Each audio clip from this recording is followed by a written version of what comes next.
if a person has got absolutely zero capital, but you've got a dream and you've got the passion.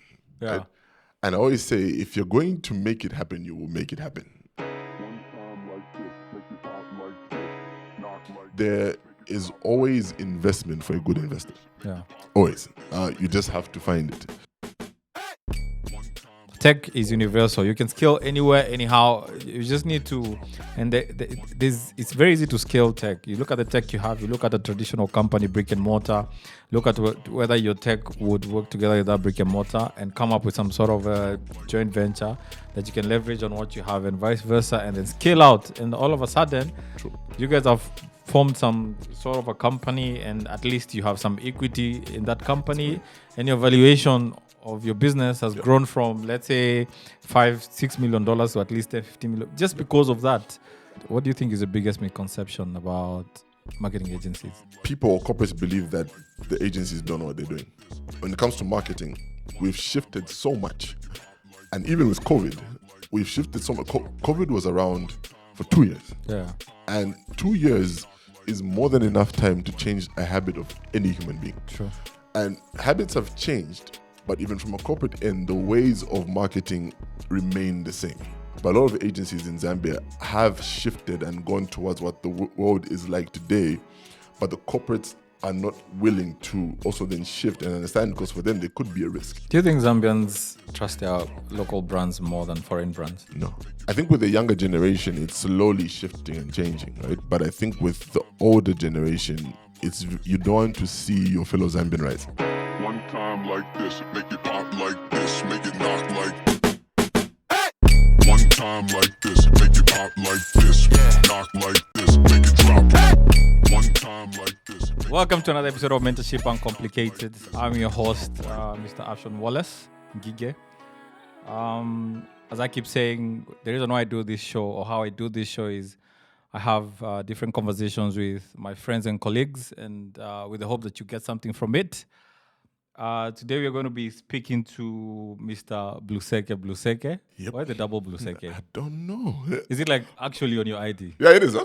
Oh. So for me, there's no like, first name, last name. I close my eyes, right? Yeah. So I can confidently say you're a marketing guru, right? Yes, apparently so. But yes. Because I remember, like I was saying, the first time I met you was at Zanaco. Yeah. When we were doing Queza. what were we doing? Queza. Was Queza? To some QR code thing. That's during COVID. Yes. Was it the Zappe or something like that? The payment. Yes, it was. Did you ever take off? It did. And I think it needed aggressive marketing. A bit more work. Yeah, a bit more work. But the timing was great though, so I don't know why it never picked up. I think the environment was willing to accept the product. Maybe the guys just didn't push enough. Again, it's also the issue of companies. It's like, what's the main focus of business? What's bringing in the money versus what is taking away the money? So I think that was also a bit of an issue. Probably, yeah. Yeah. All right, then, welcome to the episode. Thank you very much. All right, cool. So again, the reason why I do this is because I noticed quite a number of people hit me up in my DMs because of obvious reasons.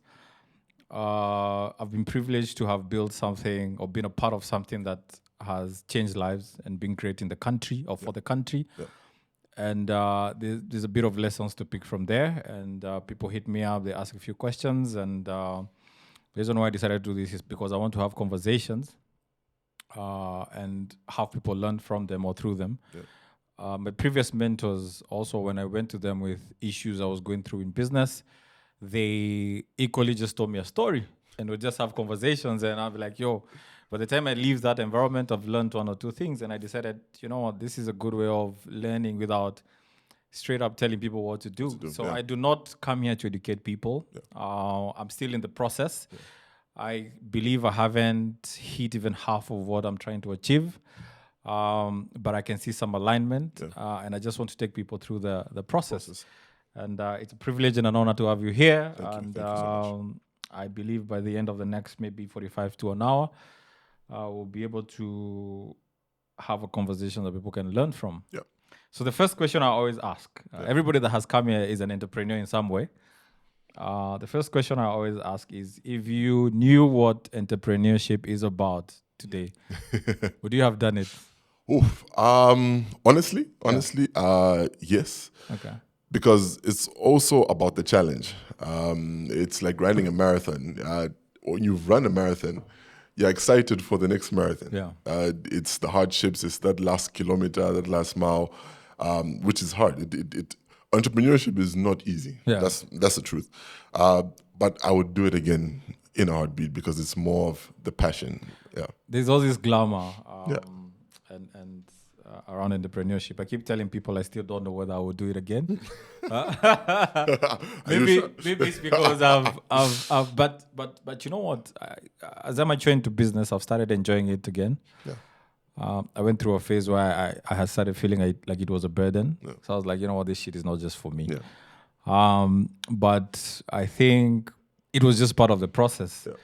So I'm starting to think that maybe I would have still done it again, but it's hard. I've been doing it for probably more than 15 years. Yeah, see, but it's a thrill also. Yeah, it's a thrill.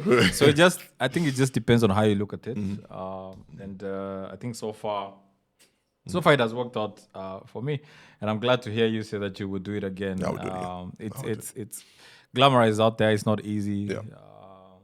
But it's worth it. The rewards are absolutely insane. Yeah, no, true. But also, it's also what are you doing it for? Yeah. Some people would do it, let's say, for the glamour, for the attention. Yeah. But at the same time, there's so many business people, entrepreneurship, male, female, Yeah. that are doing so well out there that we do not even know about, Yeah. and that's even Zambia to even start with. Yeah. So it's what are you doing it for, and what is your outlet at the end of the day? Yeah. If you want to go on vacation and post about it, do it. If you want to just stay home and watch Netflix the whole time, and that's your outlet, do it. If you want to go skiing, what is your outlet? And I think every entrepreneur actually needs that. As much as you're going through the hardships, when you have the wins, celebrate the wins. Oh yeah, I mean, that's a very important point that you brought there, because when I was here with Elson and Kay, I was telling them that some of the biggest, like, I used to feel like I was stealing from the company and I was paying myself. until I went. Okay, it's good to know I'm not the only one. Until I went on LinkedIn, and I was like, I noticed I had worked for the company for like 8 years. Yeah, like, oh. I was like, shit, this is a long time to work without getting paid. Yes. And then I started feeling it. But then also at that point I was dating someone, and she came to my house, and the guys were making fun of my couch. The couch is still here. And I had this beat up couch, man. And it's not I couldn't buy a new couch, but I was like, if I buy a new couch at the cost of what? You'd rather put it in the business. And within maybe like 2-3 months of being in that relationship, I moved to a new house. I bought new shit for my house. There you go. I used to have this 42-inch old-ass TV. I changed it. And I mean, the rewards, man, the wins. You have to celebrate them. It was the timing, right? Yeah, I think the timing, But also now, I think as an entrepreneur, you need to understand when you transition from a phase of you can't do it, and when you can slightly do it. Yes, true. And then use that space you have there to at least, if you can, reward yourself. Yeah. Which is a very important point to understand. So let's go back in your younger years. How has your younger years shaped to who you are today, and what you're doing today, and what you've become? I'll go back to maybe at a time when I was, I can't remember how old I was, but I remember I was like only this high. Yeah. And emphasis on the height, because you know these drums in Zambia where people store water in. Yeah. Little like funny bluish colorish drums. And I remember I dared myself to jump in, and I'd only reach like half, my head would reach halfway. Yeah. So meaning, and that time I think swimming was still like a lesson, still going through lessons. Yeah. And I told myself that I need to lift myself out of it. If I fell, literally I'm going to drown, because I couldn't come up. Yeah. So I managed and got in, came out, obviously I'm here. But from then, my life on its own has been very daring. Okay. It's the risks that I've taken. Left the corporate world, started my own business. That was a huge risk. But aside from that, marketing and starting things from scratch has always been a passion of mine. Okay. And I think that is almost with every creative, and I always say like creatives are like engineers. Yeah. You want to start something from scratch and mold it and make it your own. So with corporate, that was very hard to do. So it had to be me actually transition into my own thing. Thankfully, I had a father who would always support my decisions. They would be against them in a way. Like, you imagine your parents are paying for university and you're like, oh, I want to go study marketing. They're like, no. Yeah, so they're like, no, pick economics, pick accounts. So marketing was like a basic course. I was like, basic course. So like, you find it. So I ended up doing economics and accounts, actually. Okay. So I did double major. I was done with that and I went back to marketing. Okay. So just also to ensure that it's always been a passion of mine from the get-go. Yeah. So I think for me, the risks as a child, the upbringing from my parents, even just allowing me to also take certain risks, guiding, yes, but allowing to take certain risks, have actually molded me to who I am today. Okay, great. So there's two kinds of entrepreneurs. The entrepreneurs that wake up one day with zero experience, straight from school, and decide this is what I'm going to dive into. And experience the hardships. Entrepreneurs like myself, and then you regret 10 years down the line. Yeah. But then there's also entrepreneurs that go through the corporate world. Yeah. They know, they learn the discipline of being an employee and what it takes to be a follower before they can become a leader. True. They learn. One of the biggest things I keep telling people, like mistakes that I made before I became an entrepreneur, was financial literacy. So I never took an opportunity to understand finance. I only came to understand finance way later into my business, practically by learning it and failing and losing a lot of money. Once you lose it, yeah. But then I believe if you go through a corporate world as an employee, then you get to learn quite a bit and accumulate all this knowledge. But then there's also that entrepreneur, like I'm saying I am, that wakes up and says, you know what, shit, I'm leaving the country and I'm going to set up to a whole country I don't different know. country and I will make friends there and I'll start a brand new life there. Yeah. What do you think are the pros and cons of either or? Tough. Why I say tough is because I think I'm on the side of the corporate end. Yeah. But I've also seen hungry, successful people come from the straight out of university, some even skipping university. Yeah. And I think for me, both do work, but also both have got the disadvantages and advantages, in the sense that I think from coming from scratch and creating your own business and not having to have had the opportunity to, let's say, to be part of the corporate world, there are lessons that I learned, yes, but I feel like it also takes time to learn a lot more lessons. For example, how do you continue to motivate your team if you've never seen a team that's been driven, motivated from an organization that's actually big? To your point on the financial literacy angle, how do you manage the finances? How do you manage costs? What do you do with your profits, with your revenues? How do you ensure that you're making a company ripe for investment? So from a corporate end, yes, there are the benefits in terms of once you then get to a corporate end and you're shifting or migrating from corporate to entrepreneur, there may not be lessons, but there are a lot of things that you've been exposed to. There's a lot of exposure. Whilst on the flip side, there are a lot of lessons. So I feel with time, if both have got the same passion, you'll still meet almost at the same point. It may take longer for the other, but in terms of what is the... Which one do you think takes longer? Okay,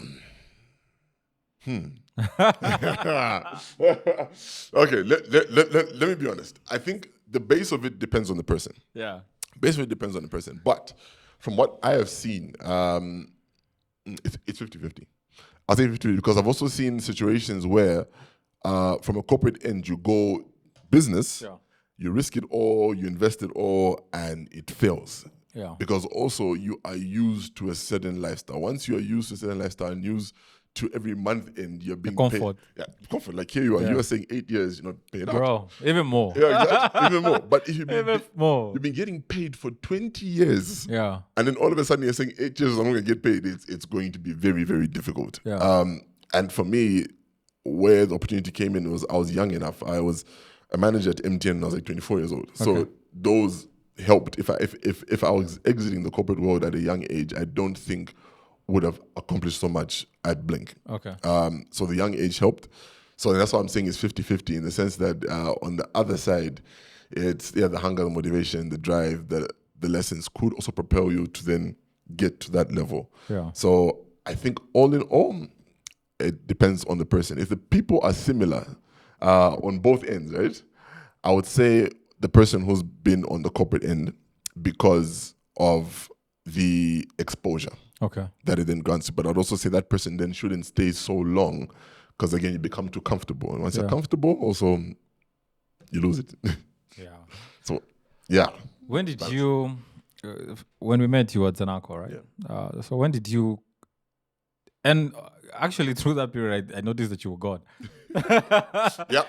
Because we had a relationship with Zanaco, and all of a sudden I think we're dealing with somebody else. When did you decide that, you know what, I'm done with this corporate world. I'm going to jump both my legs, and if I drown, I drown, but I'm out of this corporate world. Yeah. That's the first question. The second question, would you ever go back? I think I'll even start with the second one. No. No. And why exactly? So why I'll never go back. And what's funny is when I left, I got 2 offers from 2 banks. Okay. One literally said, just tell us the amount that you want and just come and work. Damn. It was tempting. That one was tempting. Yeah. Big bank and that one was tempting. But I was like, let me see where this takes me. Why I would never go back is I love to create. It goes back into the creation element. One of our company's motto is actually desire to create. Okay. And for me, the creation I cannot do in a corporate end. Okay. What I want to achieve from an entrepreneurship perspective, I cannot do in corporate world.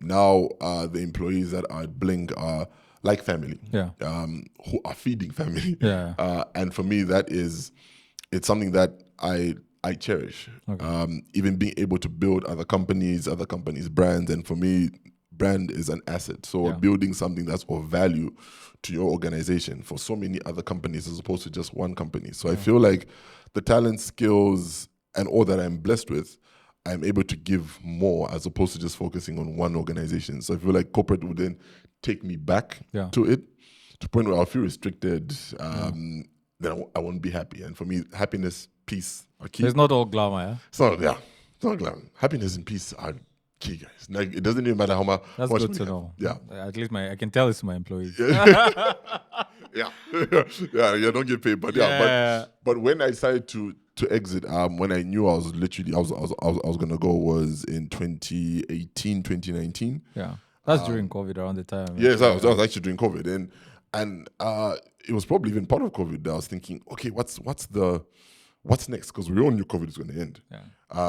Well, some didn't, but we knew it was going to come. Gamble. Yeah, it was a gamble. Yeah. But on the 50-50 also, if you're either going to die or not, you're going to then, if you're going to live, take the risks. Yeah. Do what you should have done if you were given a second chance. And I think COVID gave everyone a second chance, so push it. So from then, I was literally on a saving tip for like 2-3 years. Okay. I said when the money that I save up, even from like other side hustles that I would do, was all going in to then say when Blink starts, for the first 6 to 8 months, we should not be looking at expenses. Yeah. We should be looking at getting our expenses or overhead solved by a client. Yeah. Let's build the brand. Let's get clients. Then after 8 months is done of our own money, then let the clients and sustain whatever we have. So you had runway for 8 months. Yeah, we ran for 8 months of our own, of my saving. And what helped, of course, was then clients started coming in like on month 3 already. So that also then cushioned a lot of it, and then ended up running for like a whole year and 2 years plus. Here we are. You know, one thing I've learned through the years, of course. So I came to...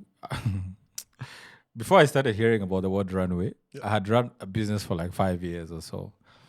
And there's a lot of people that think you must have runway? Runway is basically your working capital for, let's say, 6 months before you start generating revenue and you can sustain your business, or at least sustain a bit of your business or the overheads. And take your risks. Yeah. How much? The reason why I wanted to speak on it is because people might think that entrepreneurship is for you to decide I want to do this thing, you must have runway. Yeah. And I've seen a lot of people get stopped by that, especially in the startup ecosystem. So the startup ecosystem is very... So there's a certain lingo that we're living by where you have to raise a shitload of money, sustain yourself for the next 15, 18 years, and then so you just focus on growth, and then you start working backwards towards achieving profitability. Like a return on investment. Yeah. But how do we advise people when it comes to runway? Is it a must that you have runway? If you don't have runway, what are the alternatives? Because if I was to wait until I had runway to pay maybe 50, 100 drivers at a go, I would never do it. Didn't do anything. But true. man, it's hard. It's hard. It's a tough one, and I think in the beginning, there is a choice to have it or not have it, right? Okay. And any company, even the companies that are making, even Apple today, if you show them that here's $2 trillion worth of investment, they won't deny it. Yeah. Because they know where it's going to take them. It's to the next level. Your R&D is guiding in terms of this direction, so you want to put it in the right place. Yeah. But I feel it is possible to still build, and I'll go back to building a brand, even after delivery on its own, right? Even if you got 1-2 drivers in the beginning, you still got a brand that you're starting to actually build. And where it becomes very difficult is if a person has got absolutely zero capital, but you've got a dream and you've got the passion. Right? And I always say, if you're going to make it happen, you will make it happen. Don't steal, but you will make it happen in some way. It may take you longer, but there are so many opportunities that are out there. This businessman that I know is South African. He was saying there is always investment for a good investor. Always. You just have to find it. And I feel that in Africa and Zambia especially, we always wait for that injection before we actually start something. But start. And I look at it like a sponsored event. You know, sponsored events don't get sponsorship if they don't start. You can't go to a company and say, we're bringing in, well, you can, but we're bringing in, let's see, who's the most famous artist right now? Or let's say Taylor Swift, right? Or bring Taylor Swift. Can work with that. Yeah, Taylor Swift or Kanye. Bring in Kanye, right? Or bring in Kanye. And we haven't paid for him yet. We haven't done anything. But I want you guys to put in $1 million. No company's going to do it. So we bring in Kanye. We've paid for him somehow. He's coming on the 18th of June. It's going to, what I'm asking for is $500,000. There's more buy-in. And what I mean is, have a structure, at least have a housing for your organization, have a plan, a business plan, sit down with the right people and say, look, I've got the passion, the dream. This is my plan. I believe in it, but I just need the connections. Money is always there, I believe. That's a funny thing. My mom keeps telling me the same. Like money, there's people sitting with money and they're just waiting.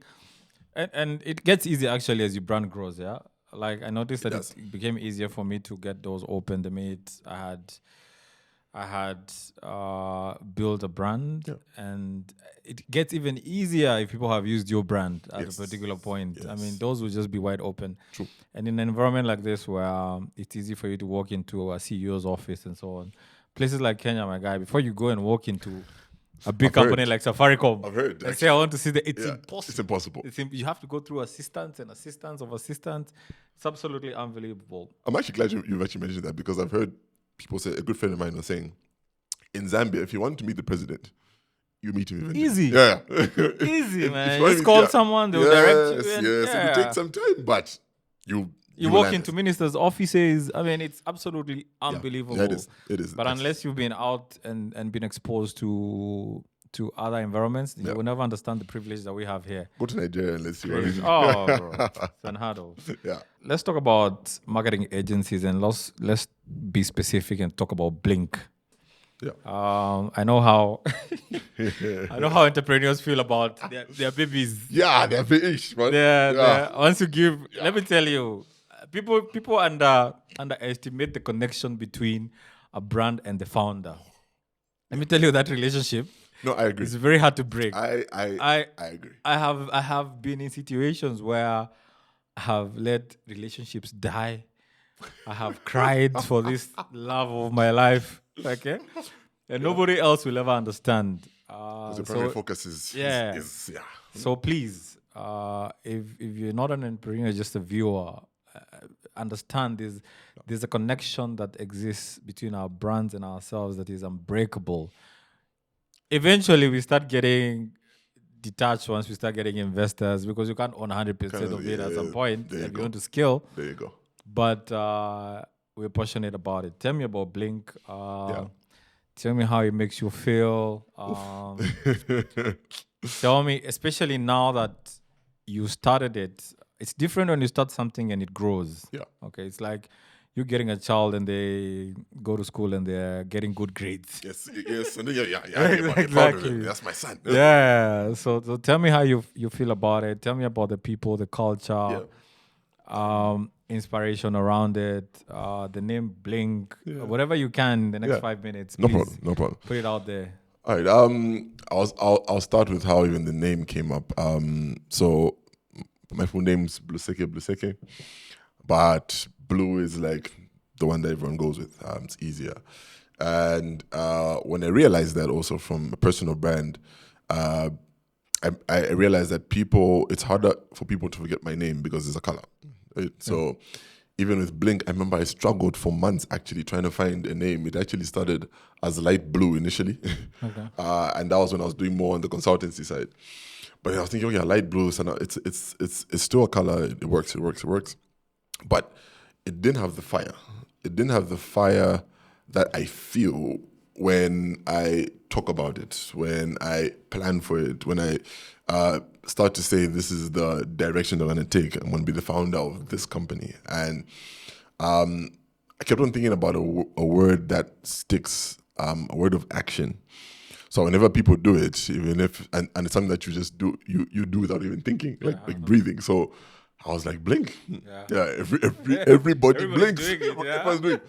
And you do it without even noticing. So I said that's it. And that's how the orange then came about. So the orange came about in terms of it being the fire and the aggression that comes with ensuring that we become the best agency in Zambia. And for me, if there's anything or anyone that I even put close to, just to give people an idea where it sits in my heart, it's almost at the same level with my son. Do you hear? Yeah. Almost saying, my son and Blink are siblings. So it is my place of peace, passion. It's my home. I would say it's my first home before I even go home because I spend more time there than I actually even spend at home. Home is for my son. That's his place. I just go and sleep there. But also with that, the passion and drive for it has also then gone into the employees as well, gone into the family of Blink, and we call them Blinkers. And we've got something that is our heartbeat that is centered around what we do and who we are in terms of being planners, being aggressive, being competitors, planning, being able to build relationships, having integrity as we do so. And for us, that has kind of molded into who we are. Of course, we're a group of people, and like my mom always says that if you are speaking to someone or you're in a relationship with someone, any kind of relationship, if you never fall out, then it's not a real relationship. Yeah, because they are different people, so you can't see eye to eye all the time. It doesn't mean you're breaking each other's backs or you are throwing stuff at each other. No, you just have conflicts or disagreements, and those happen within our organization as well. But it's about fixing them. We meet as a team every Tuesday. Every Tuesday at 11:30, and each one presents different days their values of the organization, so that it sticks. The mission, vision of the organization, so that it sticks. Every day we have something called stand up. That is amongst just the heads who are running the main departments, where we look at what are the main issues that we're focusing on closing on a daily basis. If they shift over into the next day, have our hurdle again, 15 minutes stand up. We don't stand up because we want to get it over and done with and move, just so you're able to keep your finger on the pulse. And why also going back into referencing it as a child is, if your child is home with a nanny, you don't forget about your child. You go to work, you call and ask what's going on. As a child, Eden, as this, you keep it as picked up from school as this. So in the same way that you treat a child is the same way that you should treat a business when it's actually starting up. It's the same concept, but being able to know also when to let go. When is your business working? When is your business also taking care of you? Let it also thrive. Let it grow. Let it be exposed to other businesses, other people, in the same way that your child should be exposed to other businesses, other people, other children. So the thinking expands. Even you as a founder, do the same. Expose yourself to other businesses, speak to other business people, male, female. Understand the nature of business, because it's not something that you're going to read in a book. It has to be learned. It has to be nurtured. You have to fail. You have to succeed. Yeah. So, yeah. One time like this, make it pop like this. Knock like this, make it drop. One time like this, make it pop like I like this. that. I like the fact that you're, as a founder, you're connected to the company. And you understand the company has got its own life. So it has to evolve. It has to.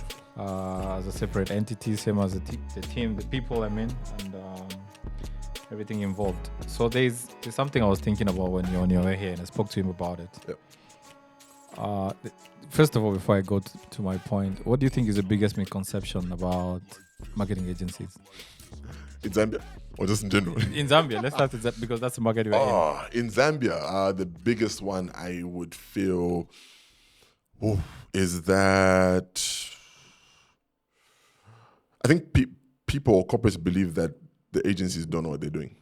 And I feel that because I don't think it's necessarily that they don't know what they're doing.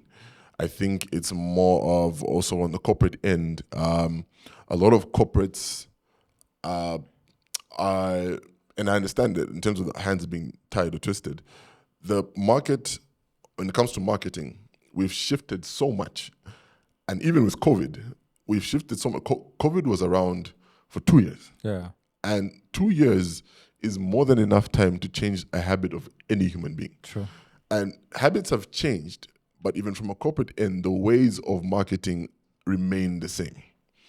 And you're following what the board used to follow in 1996 and applying it to 2024. Yeah. It doesn't work. Whilst I believe a lot of agencies, not all, but a lot of agencies in Zambia have shifted and gone towards what the world is like today, but the corporates are not willing to also then shift and understand, because for them, there could be a risk. And I always say, like, imagine if a corporate today said, we're going to put half of our marketing budget only towards digital. Yeah. They would be the most known company in Zambia, depending on the size.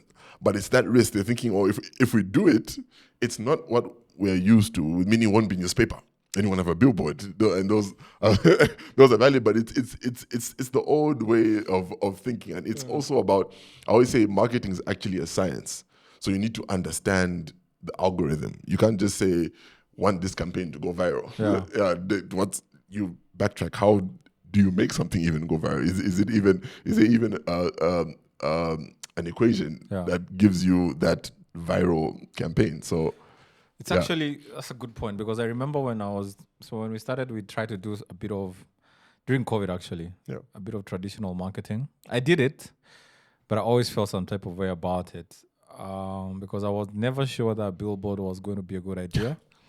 Because I was spending about 10,000 per billboard at that time. Mm-hmm. It was discounted because nobody was getting billboards during COVID. Exactly.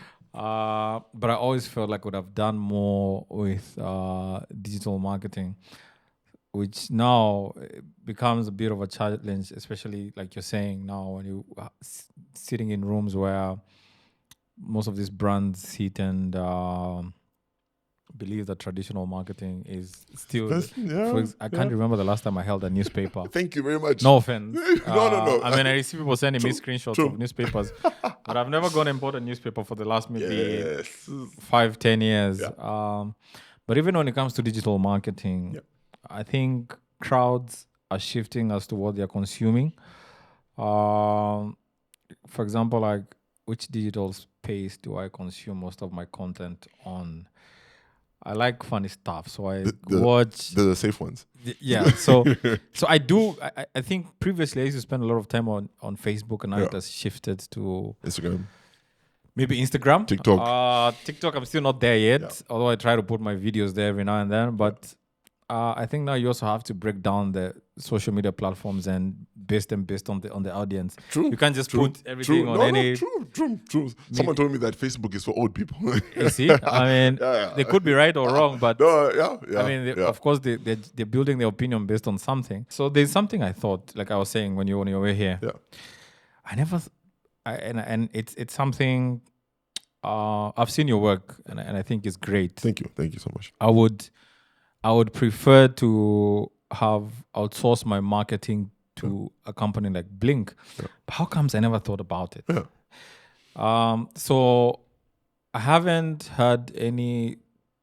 So within the ecosystem of startups, I wouldn't call myself a startup, but anyway, yes. Yeah, but why is it so hard for us to automatically wake up and say that I want my marketing to be run by a marketing agency? Do we think that it's expensive?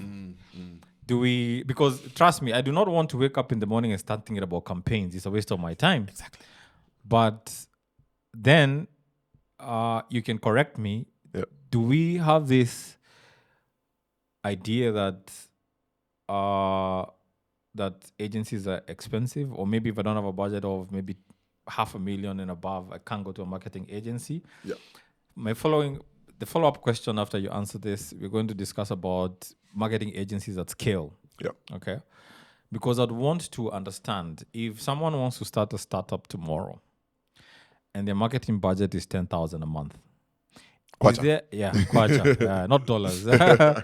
Is there any room ever for them to outsource their marketing to a marketing agency? Do you see yourself having teams that look after companies that only can afford that? They can, because the reason why I'm saying that is because at the end of the day, we have to look at efficiency. Okay? Absolutely. I believe that I don't have to run 3-4 campaigns every month. I can just run one. Yeah. And it can get me the targeted results. But you have that knowledge, I don't. But then if I look, I'll just use my company as a very good example. So my company has had very inconsistent marketing because you're always hiring these people. They come, they go, they come, and so on. Yeah. But there's also this idea, even if these budgets are allocated, that we can't outsource this to a marketing agency. Why? Yeah, and I think the first point, like you highlighted, is the cost aspect, right? Yeah. Where it becomes a bit tricky is people also then believe that if we're going to put stuff on a billboard, TV, radio, digital boosting, truth be told, those are from a basic level of understanding. Those are very easy things to actually do. Yeah. If you say, oh, we're going to put out, let's look at Facebook and see how many times you come across a boosted ad content. It's almost all the time. Same with Instagram. From SMEs, from like entrepreneurs, from business people who are not even attached to any agency. And granted, and for me, that's where now the science comes in. You can boost something for 10,000 kwacha, and it will get some traction. And what's there is 60% off, buy now, limited offer, right? You will get some leads, granted. But then you need to then understand, going back again, is who are you then speaking to? What's the science then behind it? Yeah. The targeted audience. Who is, like what you mentioned, which platform are you then using? Is Facebook even then the best platform for whatever you are then pushing? Is your messaging correct? Does it actually make sense? Are you using too much text? Is your color right? Yeah. Is the font right? You know, it's all these things that people miss that make a difference. It's like being in a relationship and your husband comes home and kiss on the cheek, goes to bed. Or your husband comes home, kiss on the cheek, a bunch of roses, goes to bed. Roses maybe cost 20, 30 kwacha. Yeah. Right?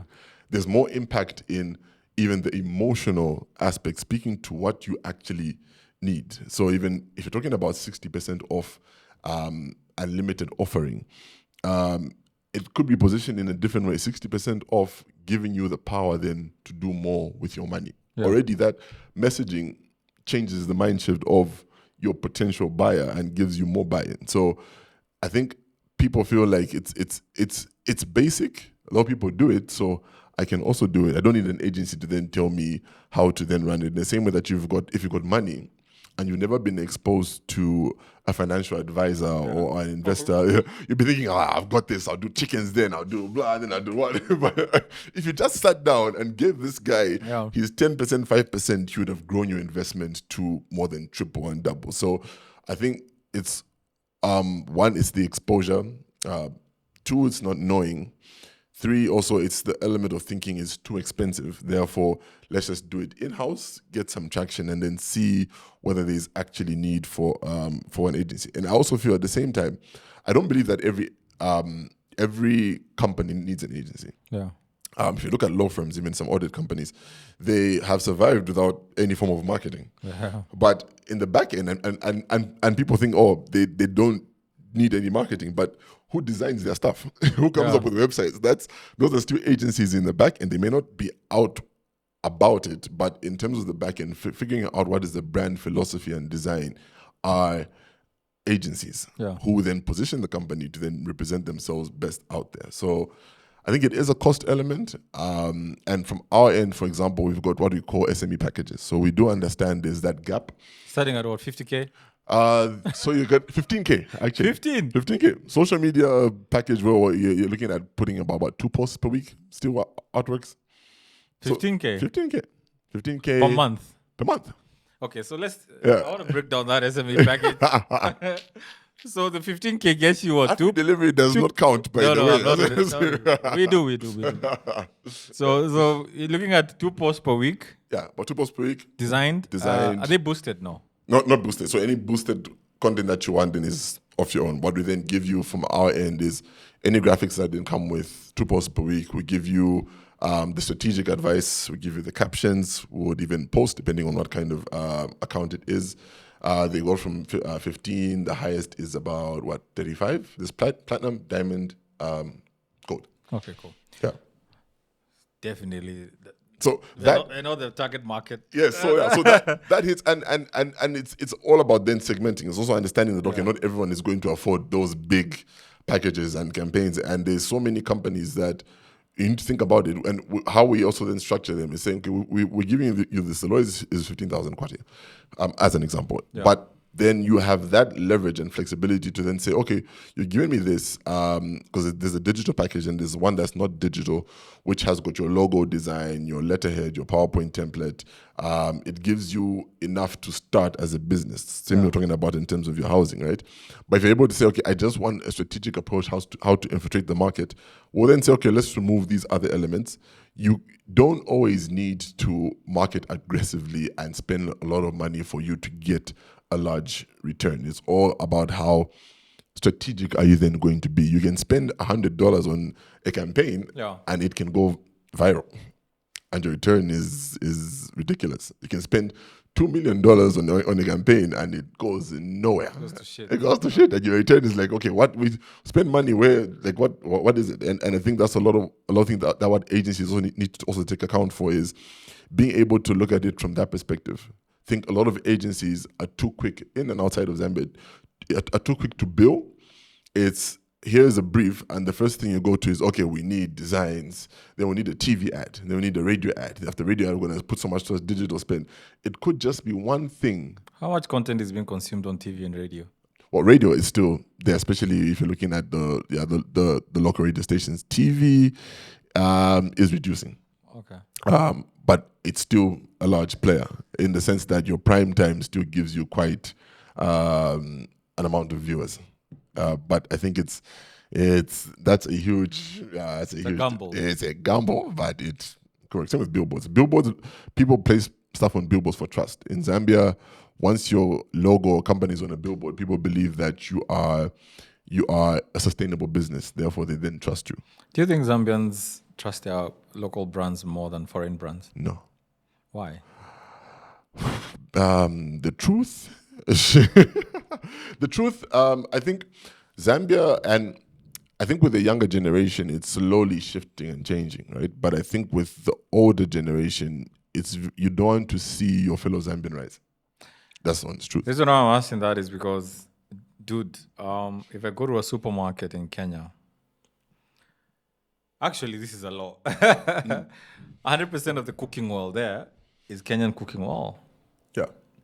But I also noticed the amount of brands that are occupying the supermarkets are massive. One of our tasks or projects at the moment is to see how we can take SMEs direct to consumer. The reason why I'm doing this, and even during our fundraising, that was one of the biggest agendas, is because we noticed that there's little to no education about local brands, first of all, because they don't get exposure. Yeah. But there's also this idea that you have to be in these big value chain stores for you to be accepted. So there's these gatekeepers, big brands, you know them, that decide your brand is going to be successful or not. But then I hope we get somewhere with it. But I think the quality of honey you buy from a local farmer is more or less even better. Oh, yeah. Than the quality of honey you buy from some of these big chain stores. Yeah. But it has to stand with a mind shift Yeah. where we are discussing about, can we start consuming our own shit Yeah. before we start consuming? Yeah. It doesn't make sense that when your currency changes, then shit goes up. because what you're doing is 60-70% of what you're consuming is imported. It's import. And I get you. And besides that thing of it being about, oh, you're not seeing your fellow person thrive, there's also an issue of the quality. A lot of Zambian companies are getting to a better quality, agreed. But then there's also some that just don't care.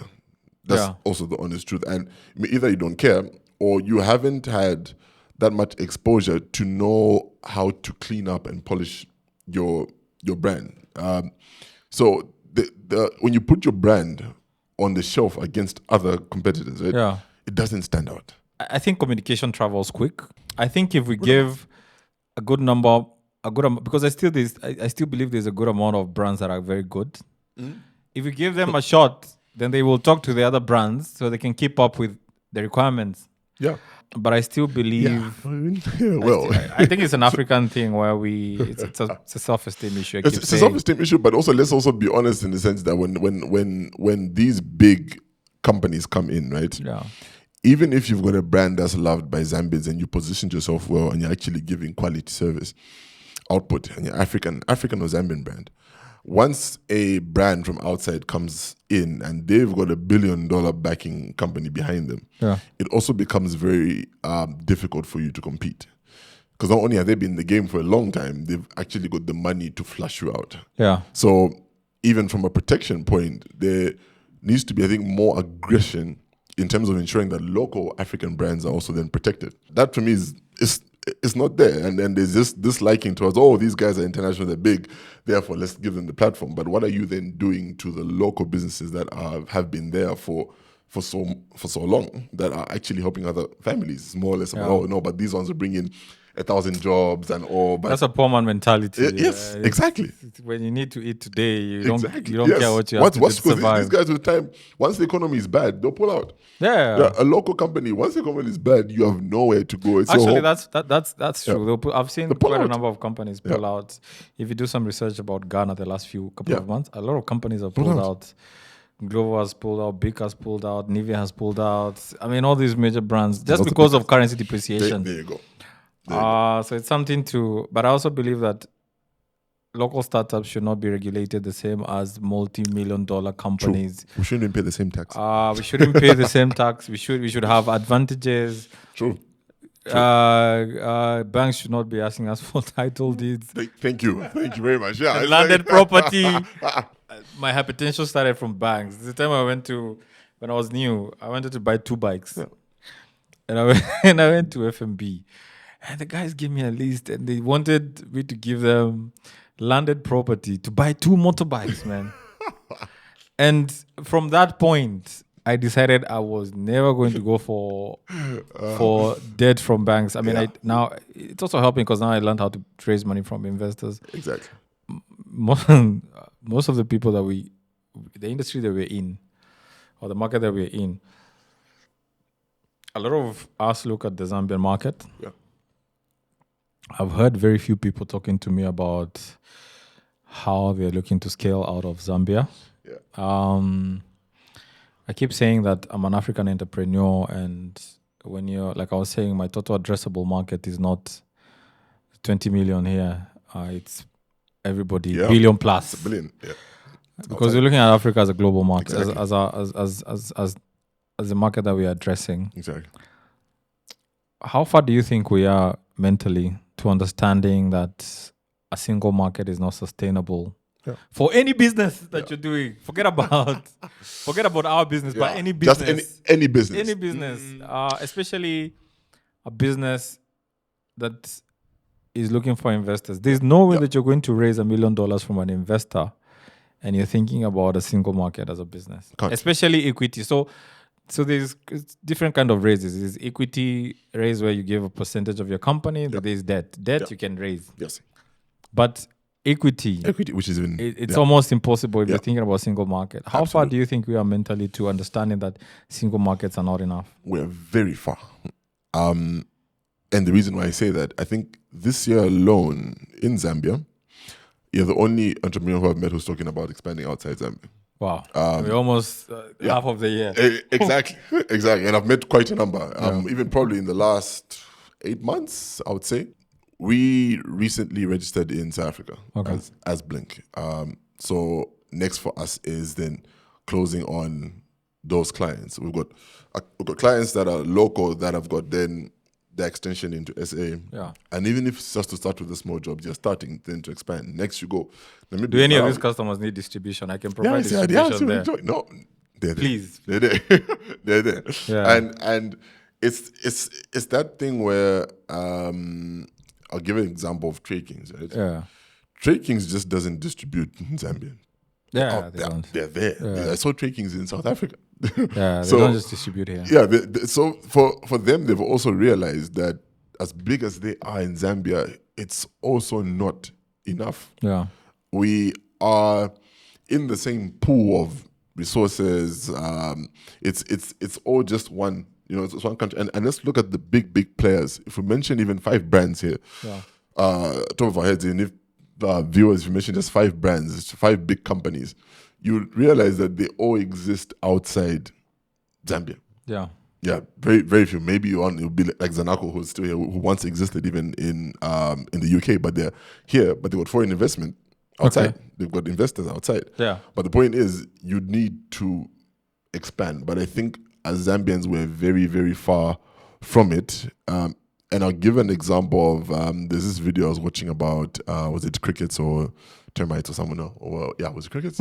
Or fleas. Yeah. Fleas, it was fleas. So fleas, they got some fleas and fleas jump really high. Yeah. And they jump very, very high. So they collected a bunch of fleas and put them in a cup. So put the fleas in a cup and they put a lid on top of it for quite an amount of time, because it's still a hole, so they could live. So the fleas kept on jumping. Initially, at first, they would jump out, right? But once they put the lid on top, the fleas kept on hitting the ceiling. Yeah. Hitting the ceiling. So it took the lid off after some weeks, and the fleas were not jumping out of the cup. There was no lid. Yeah. But not jumping out of the cup. The fleas had kids, more baby fleas, whatever they would be called. Yeah. And those were also not jumping out of the cup, right? But before, they were able to jump out of the cup. So these fleas have got the capabilities of reach. They can jump out of the cup, but they are programmed not to do so. And I feel, and specifically Zambia, we are programmed not to reach out. And when someone reaches, it's, what are you doing? When you see you jumping out of the cup, it's like, what are you doing? Come back. It's come back. So I feel that's exactly where we are. We're still at that point where we think there is a ceiling that's preventing us from getting out when in fact there is none. And people need to realize we are not landlocked, we're actually land linked. Yeah. We're linked. Most people don't do stuff because they said it's already been done. Yeah. It's like when you're participating in a competition, you're like, there's already a lot of participants, so maybe my chances are low. But I think if you tried to actually hit it, I think you could. And I think, so I'm grateful to have started something in Zambia. And I always tell people that as of last year, I stopped thinking about this market. Yeah. I live here a good amount of time. Yeah. But currently we're expanding to DRC, we're expanding to Cape Town, and we're expanding to Zim and Botswana. Yeah. So even when I'm having conversations with investors, I'm talking about this market we are in, but I need them to see the market that we are going into. Absolutely. So first of all, they can give you the money, and number two, it makes sense for you to, especially a technology brand. Yeah. Tech is universal. You can scale anywhere, anyhow. You just need to, and it's very easy to scale tech. You look at the tech you have, you look at a traditional company, brick and mortar, look at whether your tech would work together with that brick and mortar and come up with some sort of a joint venture that you can leverage on what you have and vice versa, and then scale out. And all of a sudden, you guys have formed some sort of a company, and at least you have some equity in that company, and your valuation of your business has grown from, let's say, $5-6 million to at least $50 million, just because of that. Exactly. Yes. And you can easily scale, and you can easily scale your business like that. So I think it's something that we have to work on as. Yeah, and it's safer for an investor. Saying you're talking about, would you rather invest in a company that has got billions of dollars of a potential market in one country, or even $500 million, but it's spread across different markets, different countries? Africa's got too much risk. It's exactly. You wake up today, politically, you're not okay. Your currency has depreciated. Yeah. So spread your risk. Yeah, but spread it. Unfortunately, I think we'll need a part 2 of this conversation at some point. Happy to carry on. I always have these talking points, and I just use half of them. But we'll plan for something, man. It's been an honor having you around. That's been a pleasure. Thanks so much. And I really love what this is actually doing, what it's for. It's needed. So we're trying to help young men out there. I noticed that my viewership, 80% of them are men, especially young men, because they're the ones trying entrepreneurship. Yeah. Most of them are coming in clueless. Yeah. And I noticed that this is also some sort of therapy for them, because the struggles they go through, if they share with other people, people laugh at them. Yeah. So unfortunately, that's what the society is built like. So this is a safe space for guys trying out stuff, and they can learn 1 or 2 things. Yeah. Before we close this, do you have any questions for me? That's a nice one. I think, what is your, and I always say like China are where they are today because they planned for it. Yeah. 5 years from now, what is Wallace doing? 5 years from now, first of all, I'm with my family. 6 kids. I'm working on it. So I've got some kids somewhere. We're still deciding on the wife, but the kids must be there.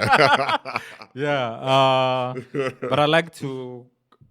One thing I'm grateful to God for is that He's helped me understand what my purpose is. So it's exactly what I'm doing now. Yeah. So it's a matter of scaling it up.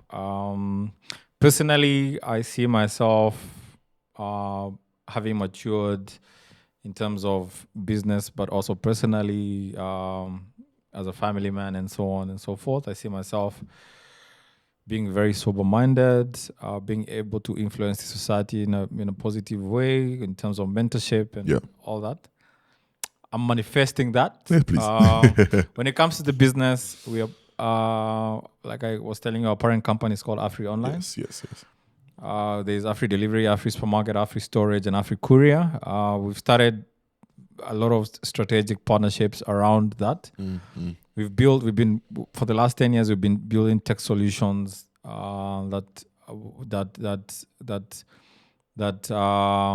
for logistics, for e-commerce and distribution, and storage and courier. So we're trying to forge as many partnerships as we can with traditional businesses within Africa that don't have tech support. Yeah. So I want to see us at least occupying the whole SADC region. So far, we aim to do that in at least 4 countries by the end of next year. Okay. We're almost there. But I also want to see African SMEs find platforms where they can go direct to consumer, like Amazon is doing. Yeah. So Amazon has built a platform that where now SMEs or manufacturers don't have to worry about opening a retail store or having their own website. Yeah, exactly. So exactly. they've created a fulfillment center, which we have. They've created logistics, which we have. They've created e-commerce platforms, which we have, and own the customer. So they've built that. Yes. So it took us maybe 10 years to build that. Yeah. So I want to see the next 5 years now being used to scaling that across Africa, so that if you manufacture something in Zambia, you can come to us and we can tell you we've got distribution for you in Zimbabwe, DRC, South Africa, and so on. Brilliant. So that at least even the SMEs you're working with can say, okay, now even my branding or what I call my product is not only a Zambian thing, it's an African thing. Yeah. So that's what I'm working on. And I love it. I think we're aligned. I think I feel good about it. Yeah. But I think even just lastly, my addition is when you said you reached that point where almost was that like saturation, we're thinking, okay, what am I doing? The frustration. I think probably, you can correct me, is it that time then you then realized what is the bigger picture? No. So I've always thought about it. So I've traveled quite a bit, and it helped me understand different markets, and understood that Africans are more or less the same. We have the same habits. Mentally, I'm actually very broad. Like the conversations I have, probably the only reason I have a small circle is because my level of thinking is very different. And I try and not limit myself or interact with spaces that limit me when it comes to that. Yeah. But it's something I figured out a long time ago. Yeah. I figured out that food delivery would be a market I'd have to share right before COVID. Yeah. That's when I started doing construction with Lafarge and so on. Went to Last Mile with Yalelo and all these other guys. So our biggest business at this particular point is Last Mile, which is a bit more sustainable. Yeah. But I was able to plan these things probably 5 years ago. Exactly. So me thinking about different markets was about, first of all, me using that time to prepare, building solid tech, and waiting for certain things to catch up. For example, like good internet penetration, smartphones penetration, and so on. Yeah. So I've been playing a catch-up game. Yeah. But it's not something I didn't discuss. This has not come from pressure. Yeah. It's something I've been preparing for. I see. But also it's because I had the end game in mind. So I always knew I wanted to build an Amazon. So what does Amazon have? It's a vertical growth company, owns logistics, distribution, e-commerce, and storage. Yeah. So how do I position myself towards that? And if ShopRite can do it, why can't I? Yeah, exactly. Exactly. Yeah. I love it. I love it for you. Sure. Yeah. All right, then. This has been another great episode of Mentorship Uncomplicated. I hope you guys learned something. Only 21% of you guys are subscribed. Yeah. Trust me, we're trying to build a brand here. Please subscribe, share with your friends. This has also been a way of me networking and trying to understand my environment, and I love it. I hope it's been your therapy as much as it has been mine. And I'll try and bring in new people. This episode has been sponsored by one of our businesses, Free Delivery. And if you want to do your shopping for fast-moving consumer goods, aka groceries at your home, go to afrisupermarket.com. Check out the supermarket there. We've got the best prices. I don't want to say it's powered by what, but we've got the best prices. Check it out. Delivery within an hour. Order your groceries, your bread, your whatever, and to be delivered to your house. And also for the diaspora community, because you're starting to attract quite a number of them. Nice. So our AfriSupermarket website is integrated with Stripe. That means you can pay using your dollar card when you're checking out. So buy a gift card for whatever amount you feel like. We'll do the fulfillment to your family members locally. How about that? Great. Thank you. Till next time. Cheers. Thank you. One time like this, make it pop like this, knock like this, make it time like this, make it pop like